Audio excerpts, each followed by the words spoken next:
go, mate.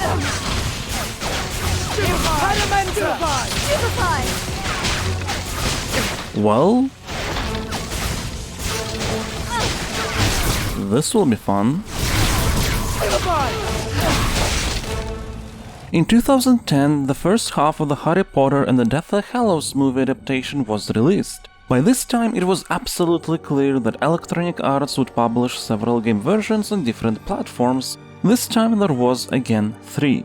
In this video we'll take a look at the version for PC, PlayStation 3, Xbox 360 and Wii, developed by EA Bright Light. Deathly Hallows is a much more action-packed set of movies than the previous outings, and its plot spans across many different locations as opposed to being limited mostly to Hogwarts. So it is understandable why for this game adaptation a third-person shooter route was chosen instead of an open-world experience within a fully explorable Hogwarts that we saw in previous 2 games from the studio. This is why I will not criticize the once again changed franchise direction in this video. I will, however, criticize pretty much everything else. But like in the Gobble to Fire video, I do have to put out a disclaimer. While I will be quite harsh with the game, do not take this as an opportunity to attack its developers. Nobody wants to make a bad game, but development process, especially that of a licensed title, is very messy, many things can go wrong, and I'm sure that the developers at Bright Light have done the best they could within the chaos of a Harry Potter game production that most likely was incredibly short to boot. My name is Stanislav Costiuc, I am a game designer, and this is my review of Harry Potter and the Deathly Hallows Part 1 for PC and consoles. As always, we'll employ the help of my Stasocritic system in this video and start out with the first category, design.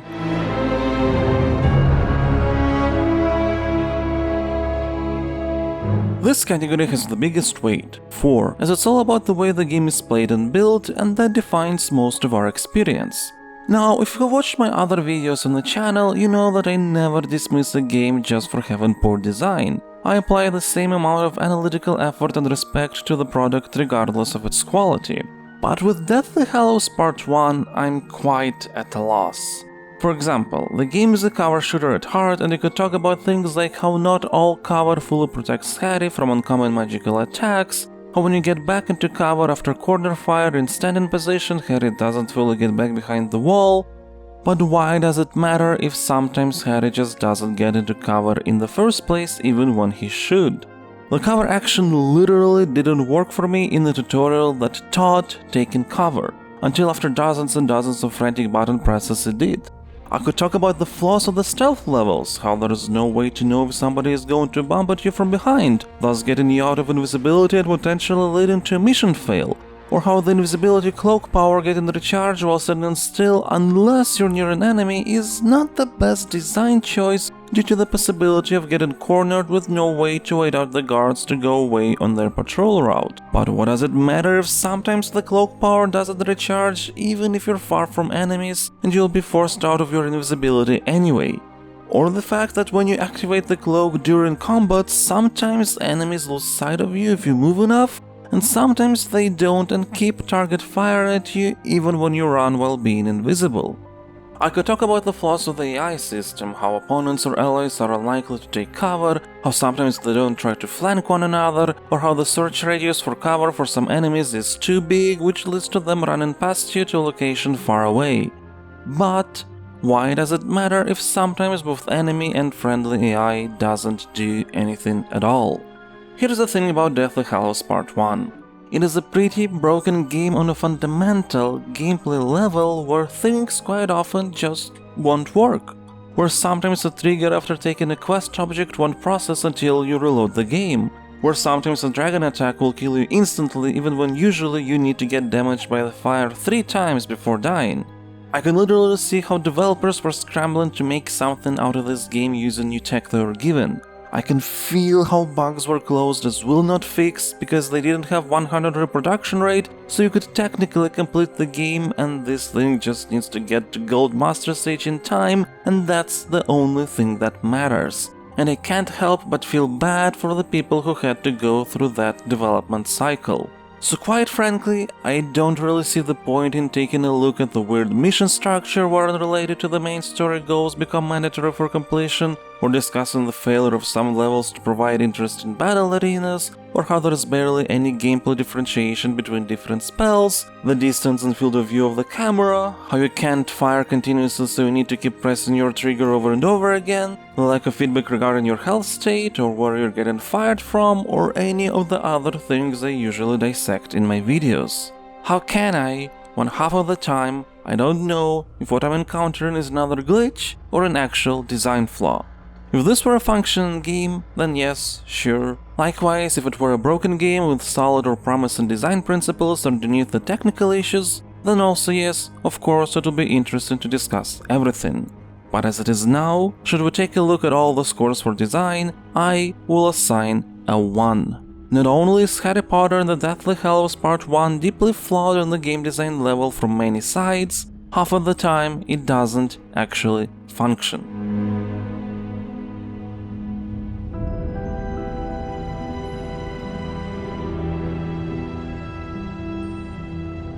It's time to discuss context.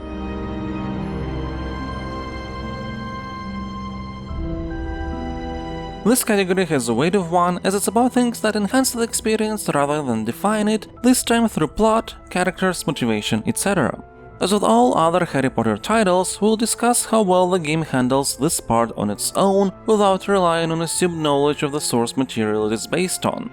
Deathly Hallows Part 1 is actually a pretty solid retelling of the movie's plot. I guess it helps that said plot was spread thin over 2 movies when it really could work as one, so the game had the advantage of needing fewer elements to take care of. If you haven't watched the movie yet, you will actually understand quite well the main plot thread, its progression, and the elaboration of the mystery surrounding the Deathly Hallows and Voldemort's Horcruxes. There are also some lines in this game that put light on concepts which were cut from the movie, like Ron explaining that a charm was put on anybody mentioning the word Voldemort, and that's how Death Eaters keep finding those who mention the name. How do we know they won't find us here? Voldemort— No, don't say it! I've heard someone in the Ministry. They've made you-know-whose name taboo. If you say his name, they can find you.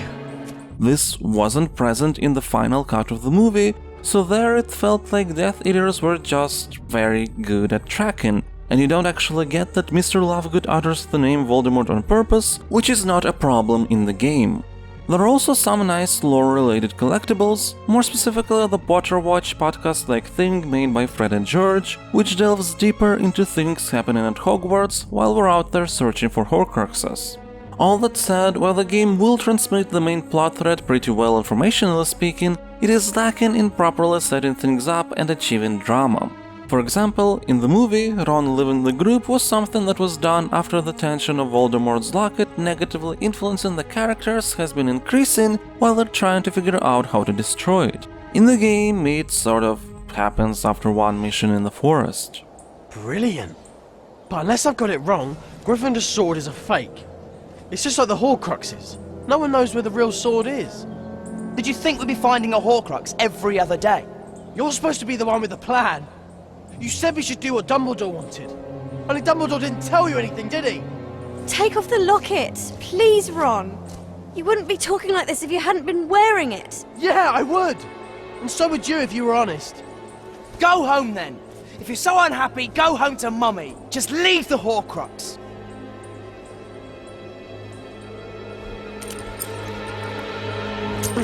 Ron! Stop! You staying or coming?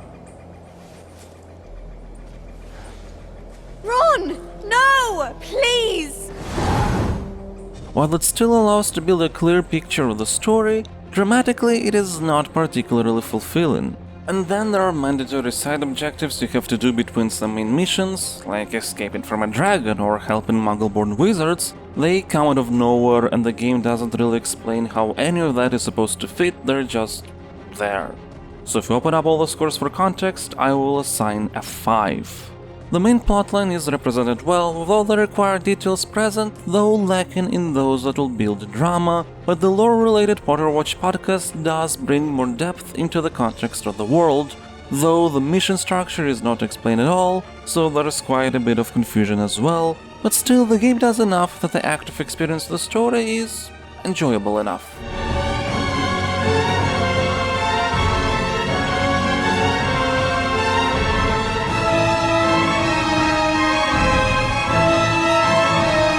Let's move on to aesthetics.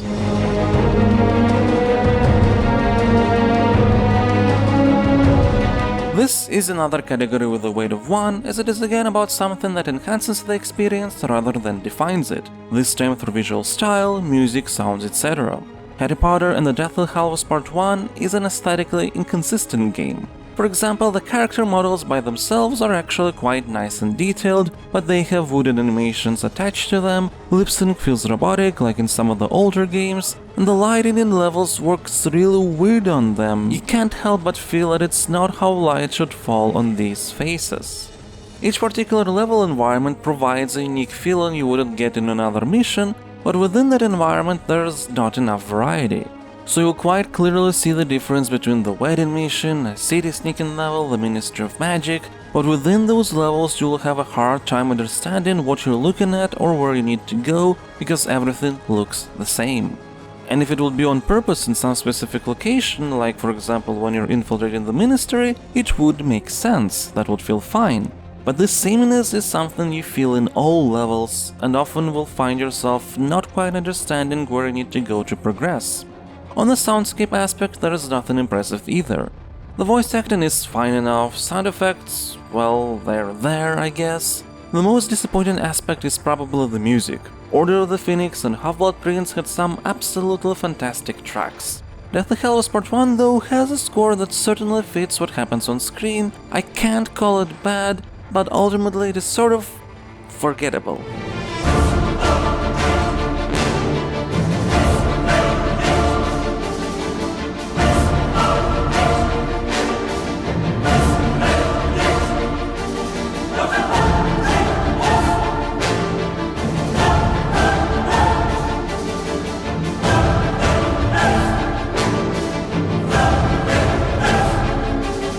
All this is why I will assign a 5. All aesthetical elements are competent, but even if we ignore the technical issues, when taken together they fail to create a proper atmosphere.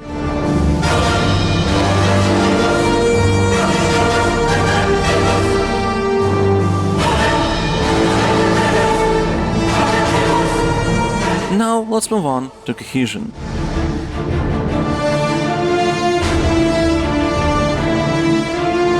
This category has a weight of 2, and it's about how well the game connects all of its different aspects together to provide a wholesome, consistent experience. Harry Potter and the Deathly Hallows is not just a mess in this regard. You don't quite understand how anything is supposed to be connected together. It's not just the random unexplained levels between some of the main missions, it's everything, really.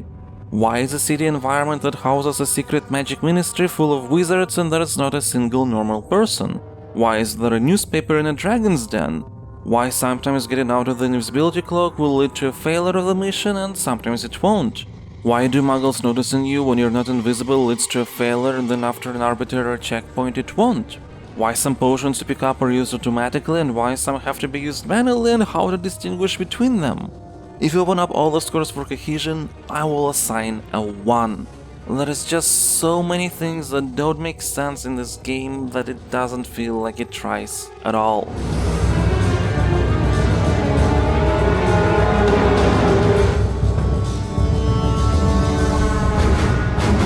Time for our final category, emotions.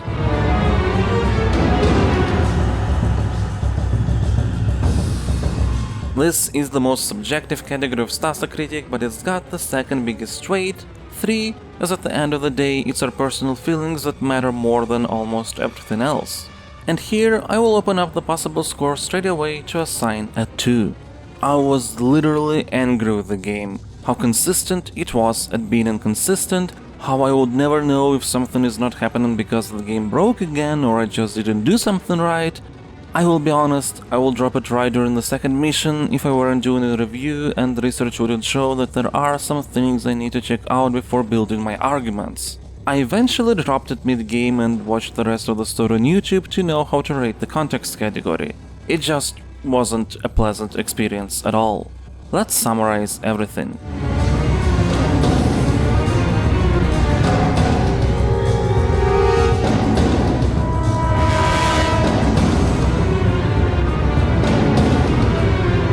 After all scores and weights are taken together, the final Stasocritic rating of Harry Potter and the Deathly Hallows Part 1 for PC and consoles is 12.